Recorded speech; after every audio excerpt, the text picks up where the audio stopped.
दो I agree कि आप पेपर में क्या लिखते हैं ये ज़्यादा मैटर करता है इससे कि आप वो कैसे लिखते हैं, but at the same time I also agree कि अगर दो लोगों ने एकदम सेम चीज़ लिखी है और अगर उनके मार्क्स में कुछ वेरिएशन है, एक को थोड़ा ज़्यादा मिल गया एक को थोड़ा कम, तो इस वजह से हो सकता है कि एक ने प्रेजेंटेशन अच्छा किया था पेपर का और एक का प्रेजेंटेशन थोड़ा वीक रह गया था। तो हम कैसे हमारे पेपर को जो चेक करने वाला है उसके नज़रों में थोड़ा बेटर बना सकते हैं, ताकि कहीं ना कहीं बाकियों के जो पेपर्स थे उससे ज़्यादा इजी हो उसे हमारा पेपर चेक करना, जिससे हम उसे गुस्सा ना दिलाए, उसका मूड थोड़ा ठीक रहे और कहीं ना कहीं हो सकता है कि ये हमारे मार्किंग स्कीम पे इफेक्ट करेगा, हमें और उसे थोड़े अच्छे मार्क्स मिलने के चांसेस बढ़ जाते हैं। तो क्या वो हम चीज़ें कर सकते हैं जैसे हमारा पेपर ज़्यादा अच्छा दिखेगा, वो हम इस वीडियो में देखने वाले हैं। सबसे पहली बात, पेपर की जो मार्जिन रहती है उसके साइड में हमें और एक मार्जिन बना लेनी है। अभी ये नॉर्मल पेपर है, मेरे पेपर में लेफ्ट साइड पे जगह नहीं थी इसलिए मैंने राइट साइड को मार्जिन बना दी, उसके मतलब मार्जिन की राइट साइड पे लाइन मार दी। पर हमारा नॉर्मल जो पेपर रहता है उसमें लेफ़्ट साइड पे इनफ जगह होती है, तो अगर पॉसिबल हो तो लेफ़्ट साइड पे ही एक लाइन मार लो और अगर बात नहीं जगह हो तो ऐसे आप राइट साइड पे मार सकते हो। और दूसरी लाइन हमें पेपर एंड होने के थोड़ा सा ही पहले मारनी, ऐसे नहीं कि आप इतनी मार्जिन छोड़ दो और फिर लाइन मारो और आंसर ऐसे बस बीच में इतू से में ही लिखो, इधर भी लाइन इधर भी लाइन और इतू सा आंसर, ऐसे नहीं दिखना चाहिए। बट थोड़ी थोड़ी जगह छोड़ के हमें दो लाइंस मारनी है। अब ये पीछे की लाइन क्यों है, क्योंकि हमें उस लाइन तक ही हमारा ऑफकोर्स जो आंसर है वो लिखना है, वो लाइन के आगे नहीं जाना है।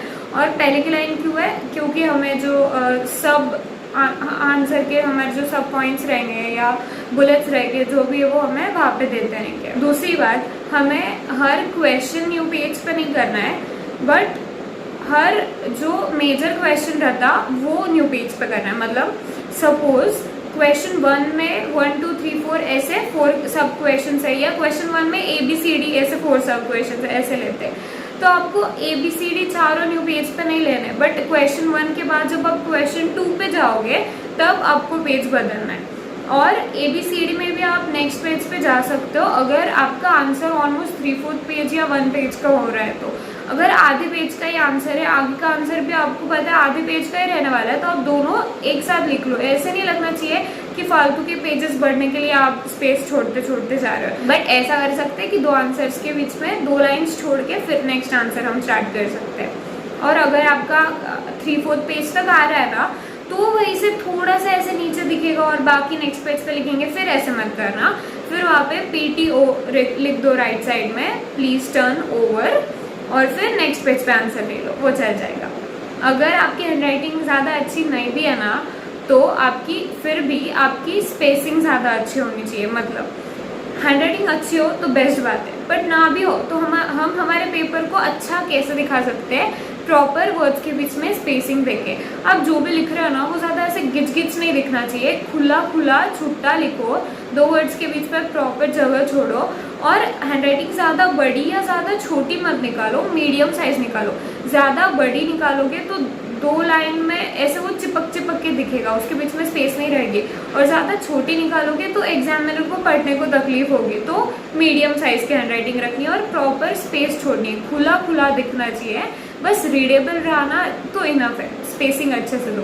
अब पेपर की सीक्वेंस क्या होनी चाहिए, क्या प्रॉपरली पहले पार्ट A फिर पार्ट B फिर पार्ट C और मतलब क्वेश्चन 1 2 3 4 5 6 ऐसे करना है, या हम सीक्वेंस चेंज कर सकते हैं। देखो आप ऑफ कोर्स सीक्वेंस चेंज कर सकते हो, बट ऐसे सोचो अगर आप खुद चेक करने वाले हो तो आपको 2 पेपर कंपेयर करने के लिए दिए, एक ने प्रॉपर सब सीक्वेंस में लिखा है और एक ने पहले 1C फिर 2D फिर 4B फिर 3C ऐसे कहीं पे भी कुछ भी लिखा है, तो वो चेक करने को कितने परेशान हो जाओगे आप।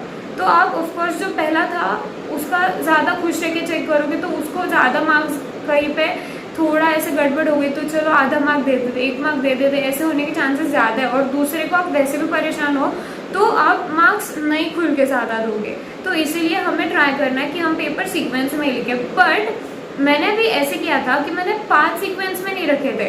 अब मुझे पता है कि सपोज SBC में मेरा पार्ट C स्ट्रांग है तो मैं पहले पार्ट C लूँगी, बट पार्ट C के सारे क्वेश्चंस एक लाइन में, आप जो पार्ट्स है ना वो आपके हिसाब से शिफ्ट कर सकते हो, उसकी सीक्वेंस कैसी भी रखो, बट उसके अंदर जो क्वेश्चंस है ना उसकी सीक्वेंस चेंज मत करो, वो लाइन में ही रहने दो। और अगर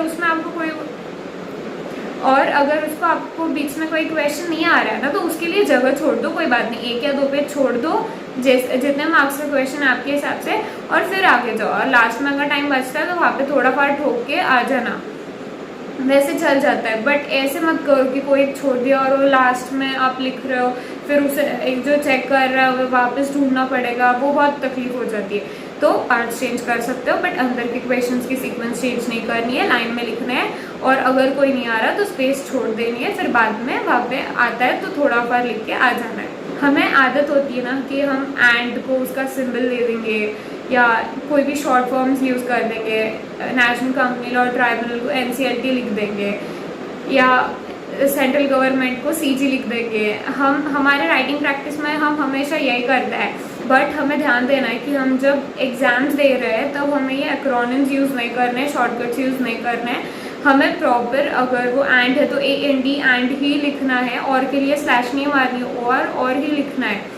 और जहाँ पे नंबर्स भी है ना तो सपोज 1/5 ऐसा लिखना है आपको, तो आप सिर्फ 1/5 और TH मत लिखना, 1/5 वर्ड्स में भी लिखो, और लगा तो फिर ब्रैकेट में नंबर में भी लिख के आ जाओ।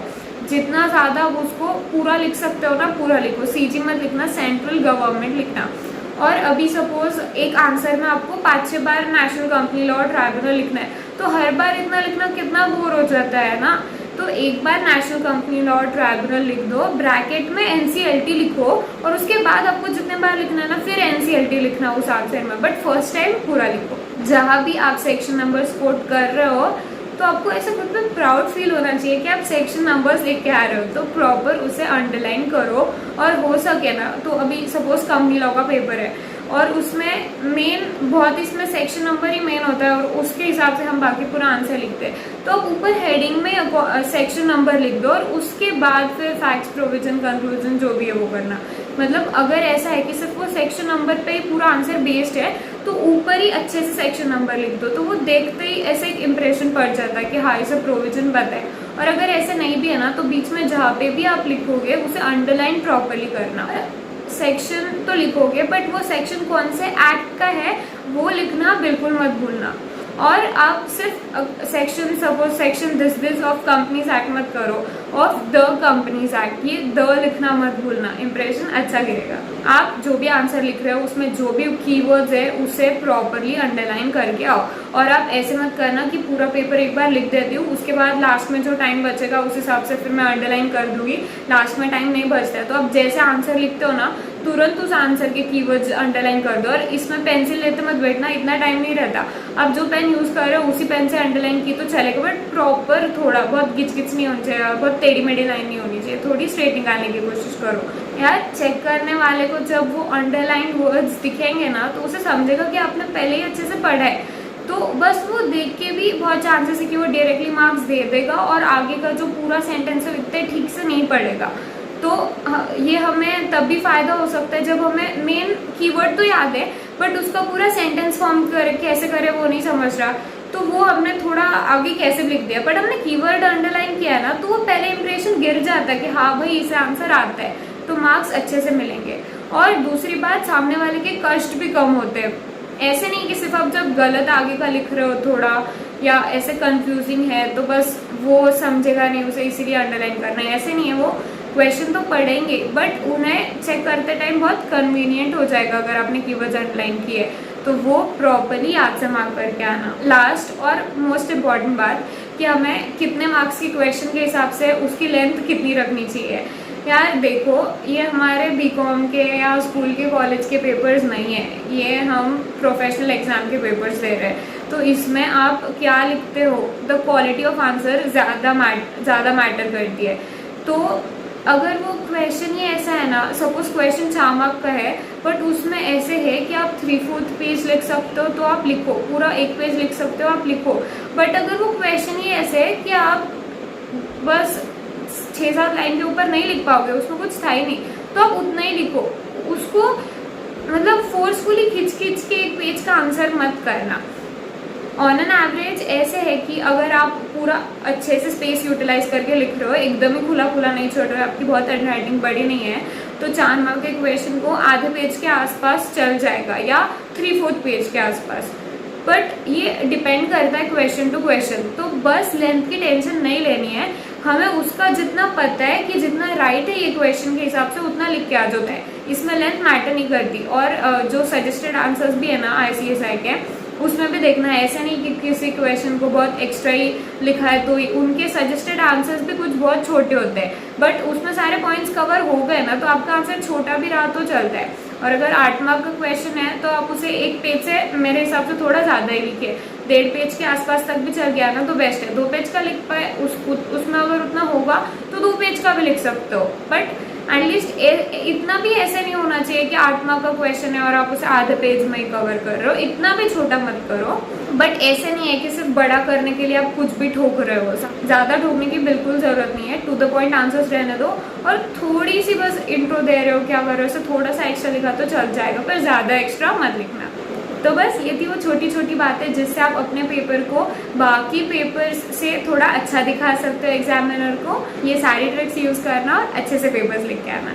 ऑल द बेस्ट, जल्दी मिलेंगे दूसरे वीडियो के साथ।